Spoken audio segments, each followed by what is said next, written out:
जाहीरनामा थोड्याच वेळात प्रकाशित होणार आहे. येत आहेत प्रत्येकाचे जाहीरनामे की असं म्हणतात की सगळ्याची सोंग आणता येतात पण पैशाचं सोंग आणता येत नाही. आणि महाराष्ट्रासारख्या राज्याचे अर्थमंत्री म्हणून आपण जास्त चांगल्या पद्धतीनं हे जाणता. ज्या योजना आपल्याकडनं इतर पक्षांकडनं सध्या घोषित केल्या जात आहेत ते पूर्ण करण्यासाठी आपल्या तिजोरीत खरंच पैसा आहे का? आत्ता कुणी कशाचा विचार करत नाहीये. मला काल मी काही विरोधी पक्षाच्या नेत्यांची भाषणं ऐकली. एकीकडे ते मी आणलेल्या योजनांवर टीका करतात की ह्यांनी राज्याला कर्जबाजारी केलं, ह्यांनी तिजोरी मोकळी केली आणि त्याच योजनेचे आकडे वाढून ते सांगतायत की आम्ही आल्यानंतर हे करणार. अरे एकीकडे तुम्ही किती चुकीचं बोलताय, किती खोटं बोलताय. एकीकडे सांगतायत की महायुतीने आणलेल्या योजना ह्या राज्याला आर्थिक फटका देणाऱ्या योजना आहेत, राज्याच्या विकासावर खीळ घालणाऱ्या योजना आहेत, राज्याला अर्थकारणामध्ये कर्जबाजारी करणाऱ्या योजना आहेत. आणि एकीकडे तुम्ही त्याच्यातच आकडे वाढून सांगताय की आम्ही आल्यावर हे करू, आम्ही आल्यावर ती माफी देऊ, आम्ही आल्यावर असं करू तसं करू. ठीक आहे, जाहीरनाम्यामध्ये प्रत्येकाला बोलण्याचा अधिकार आहे, पण मग लोक पण विचार करू शकतात ना की मग ह्यांच्या योजना तुम्ही कशा अयोग्य म्हणता, तर मग तुमच्या योजना कशा योग्य आहेत. हे निवडणुकीची स्ट्रॅटेजी आहे, त्याच्यामध्ये फार काही त्या गोष्टीला महत्त्व देण्याचं कारण नाही. विरोधकांची सगळ्यात मोठी टीका असते ती लाडकी बहीण योजनेवरती. त्यांचं कॉन्सन्ट्रेशन टीकेचं जास्त त्याच्यावरती आहे. महायुती पूर्णपणे अवलंबून आहे लाडकी बहीणवरती. गेम चेंजर ठरेल याबद्दल तुम्ही शुअर आहात? लाडकी बहीण योजना चांगली आहे. मुलगी जन्माला आल्यानंतर 18 वर्षाची होईपर्यंत 1,01,000 रुपये तिला टप्प्याटप्प्याने मिळणारी ती योजना चांगली आहे. 3 गॅस सिलेंडर आपली उज्ज्वला ह्या स्कीममधनं ज्या महिलांना मिळतात, ज्या कुटुंबांना मिळतात, ती वर्षाला 3 गॅस सिलेंडर योजना चांगली आहे. दुधाला दर वाढून दिला आहे, ती योजना चांगली आहे. त्याचबरोबर 3, 5, 7.5 हॉर्सपॉवरच्या इलेक्ट्रिक पंपांना वीज माफी, ती योजना चांगली आहे. अशा अनेक चांगल्या योजना मी त्यांना जनतेच्या करता आणलेल्या आहेत. पहिल्यांदा माझी लाडकी बहीण योजना हिला यांनी विरोध केला होता, परंतु त्यांना ज्यावेळेस कळलं की आपण विरोध करतोय ते महिलांना आवडत नाही, मग ते विरोध करायचं बंद केलं. मग काहींना कोर्टामध्ये पाठवलं, PIL केलं, तिकडनं काही करता येतं का अशा प्रकारचा प्रयत्न केला. असे केविलवाणी प्रयत्न त्यांच्या चाललेले आहेत. वास्तविक त्यांचंही सरकार असताना त्यांना कुणी अडवलं नव्हतं, ते त्या ठिकाणी योजना करू शकत होते. पण एक आहे, तुम्ही जर ग्रामीण भागामध्ये सहज फिरला, तुम्ही स्वतः मीडियाच्या प्रमुख आहेत असं न सांगता एक त्रयस्थ एक मुलगी म्हणून फिरला, तर तुमच्याही लक्षात येईल की ग्रामीण भागामध्ये अतिशय खोलपर्यंत गोरगरीब महिलांच्यामध्ये ही योजना कशी पोचलेली आहे. लोकसभेच्या निवडणुकीकडे थोडंसं वळायचं आहे. लोकसभेला जिरायती आणि बागायती दोन्हीकडे शरद पवारांना साथ मिळाली. बारामतीमध्ये म्हणजे जवळपास 1 लाख मतं सुनेत्रा बहिणींना म्हणजे आपल्याला पडली, तर 1.5 लाखाच्या आसपास सुप्रिया सुळेंना गेली. असं का झालं असं तुम्हाला वाटतं? त्यावेळेस बारामतीकरांनी हा विचार केला की आदरणीय पवारसाहेबांचं वय, त्यांचं आजपर्यंत राजकीय जीवनामध्ये असलेलं काम, देशाच्या पातळीवर त्यांची असणारी ओळख, राज्याच्या पातळीवर त्यांची असणारी ओळख, ह्या सगळ्याचा विचार करून ह्या काळामध्ये जर सुप्रियाला दगाफटका झाला किंवा अपयश आलं तर ते साहेबांना अजिबात आवडणार नाही.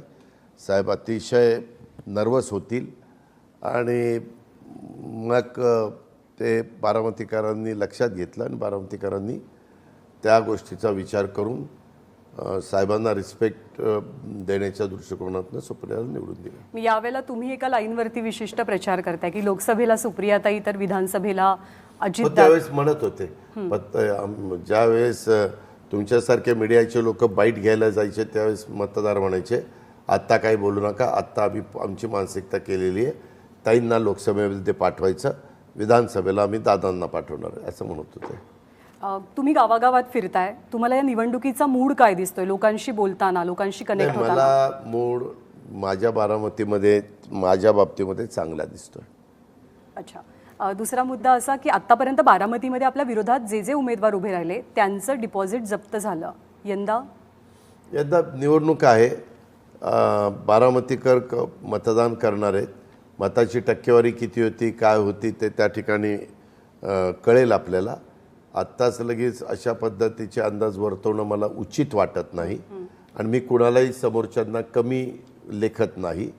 मी कुठल्याही निवडणुकीमध्ये ज्यावेळेस उभे राहिलो आत्तापर्यंत 7 ते 8 वेळेला, एकदा खासदारकी 7 वेळेला आमदारकी, त्यावेळेस समोरचा उमेदवार तुल्यबळ आहे असं समजूनच आपण प्रचाराची यंत्रणा राबवत असतो. ती माझी पद्धत आहे, ती माझी परंपरा आहे आणि त्याच परंपरेने मी पुढे चाललो आहे. पवार साहेबांचं एक वाक्य कालपासून खूप गाजतं आहे त्यांच्या रिटायरमेंटच्या संकेतांबद्दलचं. ते वाक्य असं होतं की माझे 1.5 वर्ष आता त्यांची राहिली आहेत राज्यसभेची, सो मी पुन्हा विचार करेन की मी आता राज्यसभेवर जायचं की नाही, पण यापुढे मी कोणती निवडणूक लढवणार नाही. सगळ्यांना एक प्रकारे वाटतं की त्यांनी त्यांच्या रिटायरमेंटचे संकेत दिलेले आहेत. हे वाक्य तुम्ही कसं पाहता? नाही, मी त्याच्याबद्दल खूप मोठी किंमत चुकवलेली आहे. मला व्हिलन म्हणून त्या काळामध्ये महाराष्ट्रातल्या जनतेने ठरवलं. अशाच प्रकारचा प्रसंग यशवंतराव चव्हाण प्रतिष्ठानमध्ये काही वर्षापूर्वी झालेला होता आणि ते सगळं जाहीर केल्यानंतर त्यांनी 2 ते 3 दिवसातच तो परत निर्णय फिरवला कार्यकर्त्यांच्या आग्रहाखातर. तशा पद्धतीनं उद्याच्याला त्यांच्या मनात नक्की काय आहे हे आजपर्यंत महाराष्ट्राला कधीच कुठल्याच व्यक्तीला कळलेलं नाही. मी जरी घरातला असलो तरी मलाही कळलेलं नाही. हे भावनिक राजकारण करण्याचा प्रयत्न असं वाटतं. मी त्याच्याबद्दल मला त्यांचं ते जे इलेक्शनच्या संदर्भातली जी स्ट्रॅटेजी आहे ती स्ट्रॅटेजी आम्हाला कधी कळली नाही. कारण 2014 साली पूर्ण निकाल लागायच्या आधीच राष्ट्रवादी काँग्रेस पक्षाने बिनशर्त पाठिंबा दिलेला होता भाजपला. त्याच्यानंतर पुन्हा एकदा प्रसंग आला, त्यावेळेस देखील भाजपच्या बरोबर मंत्रिमंडळात जायचं ठरवलं. परंतु त्यावेळेस भाजपच्या नेतृत्वाने सांगितलं की आता शिवसेना 25 वर्षाचा मित्रपक्ष आमच्याबरोबर आहे, त्याला बाजूला करून आम्ही तुम्हाला घेऊ शकत नाही, आपण तिन्ही मिळून सरकार चालू. आमच्याकडनं सांगण्यात आलं की आम्हाला ते शिवसेना अजिबात चालत नाही आणि मग सरकारमध्ये आम्ही गेलो नाही. आणि 2019ला तुम्ही बघितलं की पहिल्यांदा भाजपबरोबर चर्चा सगळी झाली आणि अचानक काय नेत्यांचे विचार बदलले वरिष्ठांचे आणि ठरवलं की नाही आता शिवसेनेच्या उद्धवजींना मुख्यमंत्री करायचं. त्याच्यामुळे हे सगळ्या गोष्टी बघितल्यानंतर मी काही तुमच्या प्रश्नाचं उत्तर देऊ शकत नाही.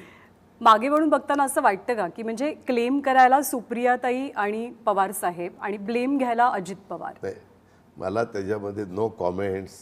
मला माझं काम, मी कामाचा माणूस आहे.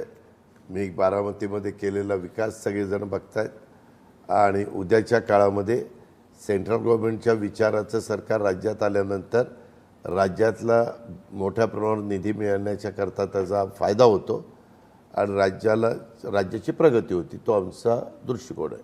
तुम्ही म्हणालात की सोशल इंजिनिअरिंगचा प्रयत्न तुमच्या कॅन्डिडेटच्या नावाच्या माध्यमातून किंवा आपल्या पार्टीनं केला आहे. येस.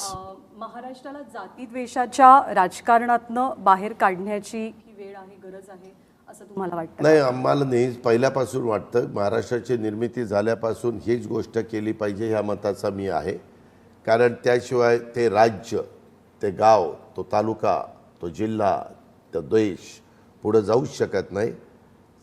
समाजामध्ये ते निर्माण करून कायदा सुव्यवस्था पण अडचणीत आणण्याचं काम करायचं आणि नवीन पिढीच्या मनामध्ये देखील एक प्रकारचे एकमेकाच्याबद्दल विष पेरण्याचं काम करायचं हे मला पटत नाही.